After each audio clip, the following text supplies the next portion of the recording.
It's loose and fun and great people here. We're about to take you to some commentary. Let's go to Callum. Well, thank you, it's Gary actually. Thank you, Rusty, and to Michael Caruso. Entertaining stuff with the Barguanas down there in the pit lane. They recently raced as a family in Excels at Sydney Motorsport Park, so they've been around. Just about to show you the grid for this one, and boy, have they really turned it on in their first race this morning. The HQ Holdens racing here for the Perpetual Dale Yule Trophy, and what a magnificent trophy it is. Green flag has been shown to the starters, so they'll be underway very shortly. But on pole position, we've got Brett Osborne alongside Andrew Magilton as they get underway. 50 HQs roaring towards turn one. The number 86 Osborne getting a fantastic jump. He'll lead the way going into turn one from Magilton. And we've got Joel Heinrich with the number one car following in third position as well. But look at this. It's a scene. It's a beautiful scene. 50 HQs going into turn one and up Mountain Straight for the first lap. It makes Pitt Street look like a car park, doesn't it? With the amount of HQs making their way up Mountain Straight for the first time, and if any indication of what the earlier race was, it'll be between those front two in Brett Osborne and Andrew Magilton, Joel Heinrich in third spot, Brandon Madden in fourth, and they represent the four eastern states at this stage with New South Wales, Victoria, Queensland and South Australia.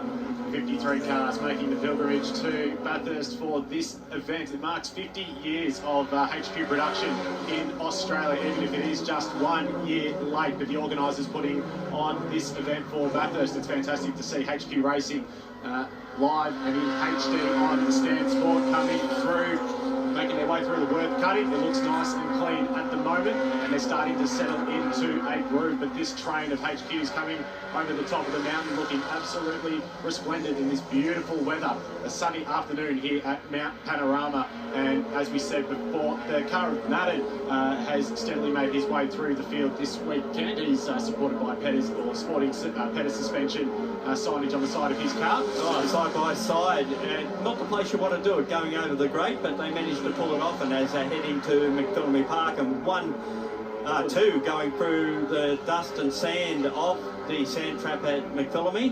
Hopefully they can get through and keep going. But Brett Osborne has a lead of 0.39 seconds, and that's the most he's been in front of Andrew Magilton since qualifying, really, where they were quite close, and they were actually, their qualifying laps just were exchanged throughout, and basically no difference. You've got a replay of this incident at, I believe this might be Andrew McLeod, who's running wide on driver's right hand side. Yeah, look, that's the car behind her. That's Ray Jardine up from Victoria as well, making the trip off as they come into Skyline. And then we've got a change for the lead as well, coming into the Ford Ranger elbow. Oh, it's about Osborne into the Ford Ranger signage there, so he runs wide. That's heartbreaking stuff for the number 86 Osborne's Transport HQ. You never want to make a mistake when you're out on your own at the front, but that elevates Andrew Magilton into the lead. It sort of replicates an incident that happened at Winton in the Ken Lee 4 Hour a couple of years ago, where they looked like they were going to win it and just went off into the wall. So, yeah, cold tyres, first lap. These things happen. It puts Andrew Magilton in front from Heinrich, with Bill Ashland for Tasmania up the first spot, Brandon Madden in fourth, Ben Simpson from Queensland, and then Darryl Crouch, Andrew Toth in the next one, and then of course Osborne has recovered to 8th position. He's got his work cut out of him to get there from there. I saw before Chris Mole in the Command Digital Signage HQ. He had a great move up the inside, coming through Murray Corner and through Hell Corner as well. He's up on the inside with these HQs. They weigh anywhere between 1,300 to 1,400 kilograms, and they really do lumber around the circuit. And the Kenda tyre, it's a road radial. You really need to maximise the mid-corner speed with these cars because they don't have a huge amount of power. You can bank on somewhere in the vicinity of more than 100 kilowatts, and they're fairly close to production trim, but it's more than enough power to power them around the Mount Panorama circuit, but it really is up to the driver to maximise the mid-corner speed. So we've got the number 7 car pulling into pit lane as well. That's Andrew Lorgelli down in position 51 overall. So that's a bit of a disappointing end for him. But what we are seeing right now is Andrew Magilton coming under fire from Joel Heinrich. So that's the number 1 car, the black and orange car, looking fantastic, always beautifully turned out. He's actually teammate to Osborne as well, who we saw spear off at the Ford Ranger elbow earlier in this race. Just 0.2 of a second splitting those two. this in this race. Yeah, just about a second ahead of Ashland at this stage. You go back to Chris Mulway, we spoke about it just a moment or two ago. Started off the rear of the grid, had an incident in the earlier race where he went off and damaged the car down here at Barry's Corner, but they've managed to pull the fenders off the tyres, and at least it had a straight wheel line and they can get back out there. So this awesome shot from above in the drone coming down through the S's and into the dipper there is just spectacular, and it's now a race into Magilton ahead of Heinrich with that gap back to Ashland, who's under pressure from Madden in the fourth spot. Simpson next, and you can hear the tyres, Kendra's tyres squealing as they go down through Forest Elbow. David Amor, normally the voice of the Holden HQs, he's down in the paddock selling Kenda tyres to most of the field this weekend. It's great to have him along at Mount Panorama, always doing a great job supporting this field, but there really is a community vibe amongst competitors. They really do help each other off the track and race just as hard on the track. This is probably the highest or the fastest Holden HQs anywhere in the world right now, coming into the DB8 chase. In the slipstream is Heinrich, but he can't quite range in at the moment, but that might not necessarily be the place where he wants to be when they come into the chase for the final lap. This is a 5-lap sprint for the feature race for the Holden HQs this weekend at Panorama. Yeah, we've lost timing at the moment, so they're still showing us 1 lap completed. So, but we continue in the meantime. Andrew Magilton leads from Joel Heinrich from South Australia, and Heinrich is a former Nationals winner amongst this field, whereas Magilton, I think, was second in state championship in the most recent series that they run, given that we had COVID. Just a quick shout out to we're doing this for the Dale Lewis Memorial Trophy. But his car is actually running in this race. It's car number 25, has been driven by Kyle Lovering, and it's sponsored by Service Rent-A-Cars, which is a Ute family business. So it's nice that they've come along and still want to be involved in HQ fraternity. Unfortunately, Dale passed away on Boxing Day of last year quite suddenly. Replay coming up for you of an incident down, and wasn't so much an incident, it was a good passing move made through there. That's Sidoni at the inside of Jenkins, and then you've got Chris Moll capitalising on that battle between those two, and then exiting or coming through Hell Corner. We've got someone running wide there as well, so that was bringing up a little bit of dust. That's the number 81 car, I believe, running just slightly wide. So coming through the Worth cutting is that Joel Heinrich making his way into the lead. So he's jumped ahead of the Middies Electrical HQ of Joel Heinrich as they come through Reed Park for the 3rd time. So number 1 on the door, Osborne's Transport, Joel Heinrich. That was from winning the Nationals last year at the Bend. And Joel said originally he didn't think he had the right car here for this meeting. It wasn't fast enough, but they've obviously trimmed it up and made it nicer, and he's out in front. Also must give a shout out to a long-time HQ supporter, competitor and commentator Bobby McGee, who's had a couple of open heart surgery operations and battling a cancer or 2 as well. So hopefully he's watching this on Stan Sport, and nice to know that the HQ fraternity is thinking of him.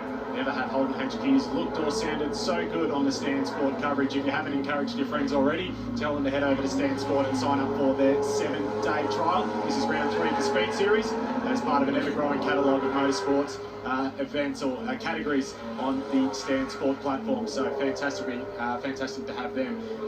Big fans of motorsport supporting what we all love. Sport, and not only motorsport, but rugby, boxing, all sorts of different things. Anyway, Heinrich's obviously trimmed his car up nicely. He's out in front and he's almost a second ahead. And a drama here for another one, locking up brakes down at Forest Elbow. It was one of the Command Digital signage cars. It was one of the Mole brothers. Had it completely locked up into the Ford Ranger elbow. That looked like Chris Mole actually, in the number 23. And a bit of an eventful race so far. Coming down Conrod Straight. Look at the slipstream. That is a fantastic example of how valuable the slipstream, the draft, is in HQ racing. Rubbing certainly is racing between the heavy cars, and they all run steel bumpers. They are used to copping a battery in all circuits around Australia. Just keeping an eye on Brett Osborne after his mistake earlier in the race. He's recovered to P4 at the moment. He's about 6 seconds off the lead, so I dare say he's lost touch at this stage. And I'm very impressed by Ashland as well. He's steadily made his way through the field so far this weekend, to currently be on the podium position in the feature race. He'll be absolutely wrapped with that result. Here is a replay of the double front lockup. Oh boy, he's very lucky to get that one wrapped up. Great car control, and he'll press on unperturbed. Probably won't be using those canvas for anything else after this race. We've got one off at the chase by the look of it. And that's Madden, that's the number 72 car. And we've got a replay of that. He's had a look up the inside there, but he didn't really have a move at that point, and he's made contact as well. Sean Madden in the Mad Trim Earth Moving HQ. Further back, not Brandon Madden, who's running up the front. And he's gone right in. He's probably tried to drive out by getting over onto the grass and found out that that tyre barrier is just a bit too close to the car. Hopefully he can now move it and we can keep this race going. So Magilton's mounting a challenge on the back of Heinrich. He was the fastest man to Sector 1 on this lap until he's been pipped by Osborne, who's the quickest man on circuit at the moment. So Magilton, you can see there is just a HQ's length between him and Heinrich as they come in to the Super Cheap Auto Depot. We should say a big shout out to our friend Darren Smith, who's normally up here calling all the action for the Easter long weekend as part of the High Tech Oils Bathurst 6 hour. He's sorely missed here this weekend. I hope he's tuning in on Stan Sport coverage and enjoying it. And we've got Magilton sticking to the racing line, squares up the corner beautifully. He'll set off after Magilton for the next 2 kilometres down the Conrod Straight. Joel Heinrich, who leads away, of course, as we said, he is a Nationals title holder, but a son of Bruce Heinrich, who's been a champion in this category as well as in the saloon cars, so a good pedigree to come into racing. And Joel's been racing dirt karts, and then he's moved into Aussie racing cars, Super 2 and Super 3, done all sorts of different racing, but always seems to come back to what is a great one-make series that's been around so long. Yeah, that's Ashland coming under fire from Osborne. So I was just going to allude to again, Osborne's still the fastest man on the circuit, and that in that number 86, Osborne's Transport HQ.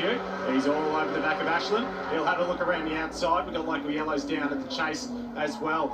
And they're side by side under brakes. Barely a width between those two. Heinrich also coming under fire as they come onto the main straight. Yeah, he had to pull out of that one, didn't he? So as they head off on the last lap, and he tries to go down the inside of him along pit straight, and I think he might just manage it going into turn 1, and he will push the Tasmanian down one place as they head up the mountain the last time. Behind them, of course, it's Crouch, Simpson, Toff, Chris Mole up into position 8.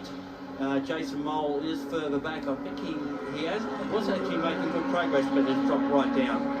Side by side coming up to turn 2. Magilton on the inside, Joel Heinrich on the outside. It looks like they might have brushed mirrors at some point, which is not surprising in Holden HQ Racing. Joel's got to try and hang on, going around the outside, but he can't do it.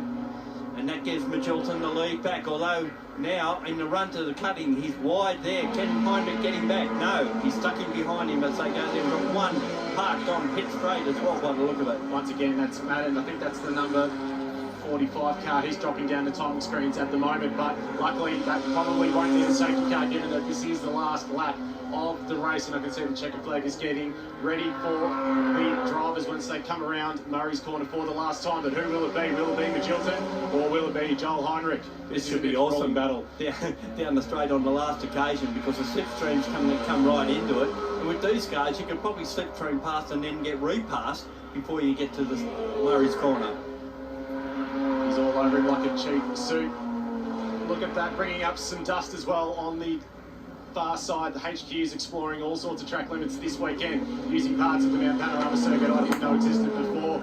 Completely under control as they come into the Super Cheap Auto Dipper for the last time. Magilton's still hanging on. He's driving a defensive race of his life, but he might come under fire from Heinrich as they're coming down Conrod Straight. Osborne recovering to 3rd position. Great recovery for him. Yeah, he's about 5.7 seconds in arrears of these two, but this is where the race is on. for these two to take the win here this afternoon. And can Heinrich get into that toe? Can he push it to the point where he can make a move down at the chase on the final occasion? Got a right-hander, a left-hander, and then the hard charge down to Murray's Corner for the last time.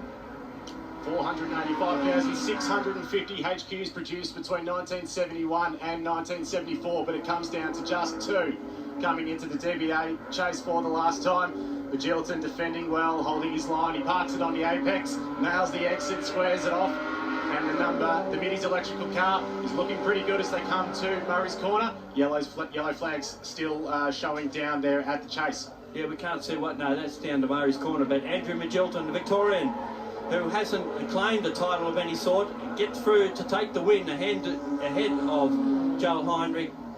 Brett Osborne will be in third position, ruining the fact that he had that little bit of a misdemeanor at Forest Elbow early in the race. Phil Aston in fourth, Darryl Crouch in fifth position as they start streaming across the line. We actually didn't see what happened down at Murray's Corner where the yellow flags local safety period was, but certainly a good race, and great to have changes of lead. That's what makes an entertaining race. An outstanding race. So that was confirmation on your screens now. Provisional results: Andrew Magilton first, Joel Heinrich home in second position, Brett Osborne recovering the third position, Philip Ashland fourth, Darryl Crouch, Benjamin Simpson, Andrew Toth, Chris Moll, Darren Jenkins and Dion Sidoni running at the top 10. Sean Boland, David Allen, Glenn Deering in 13th position, in New South Welshman, Matthew Barker, Raymond Jardine, Stephen Banks, Ken Wright, Brandon Madden, Andrew McLeod and Lee Lovering. Yeah, Luke Harrison way back in 21st, followed by Scott Andrisk. Also there is Darren Palmer, Bruce French, the former national title winner from many, many years ago. Great to see him came down here to take part. Ty Gray, who had his share of problems over the weekend. Wayne Healy in the HQ Extra machine. You see them on Facebook and YouTube. James Flett had an engine change after the last race, and unfortunately it didn't seem to help his cause. There it is, we're wrapped up. The HQ Holdens for today. They've got one more race tomorrow, and overall we'll decide who takes home the Dale U Perpetual Trophy. Gary Callum, thank you so much for that one. What a beautiful afternoon it is. We've already reached our expected top today.